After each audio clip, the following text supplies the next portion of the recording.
अस्सलाम वालेकुम व्यूअर्स, मैं हूँ आपका होस्ट अजीम अंसारी और आप देख रहे हैं हमारा YouTube channel Ansari HD TV। हमारे साथ मौजूद हैं शाहिद साहब। इनसे बात करते हैं और इनसे पूछते हैं वो किस पार्टी को सपोर्ट करते हैं और क्यों सपोर्ट कर रहे हैं। अस्सलाम वालेकुम सर। और शाम अच्छा सर, किस पार्टी को सपोर्ट कर रहे हैं? PTI को।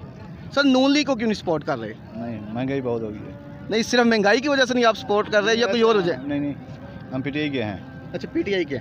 अच्छा, आपकी मूछें बड़ी प्यारी है, इनका क्या राज है? जी, तू मेरा पुत्र मसीह का रहे हैं।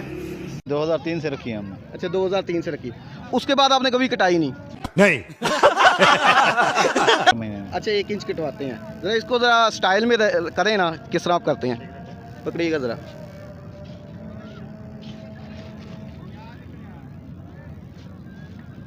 क्या बात है जी, कल ज़रा इनके लिए। अच्छा सर, एक और शायद साहब, इन मूछों की वजह से भाभी तो नहीं कुछ कहते? नहीं, नहीं कभी भी? नहीं। अच्छा, यानी कि अपनी मर्जी से रखी हुई है। अपनी मर्जी से। सही। अच्छा, जो आवाम नून लीग को सपोर्ट कर रही है उनके लिए ज़रा कोई पैगाम? नहीं, बस हम PTI के हैं, बस ठीक है। उनकी अच्छा मर्जी अच्छा, होगी। ठीक हो गया जी। ये हमारे साथ शाहिद साहब थे, बहुत शुक्रिया शाहिद।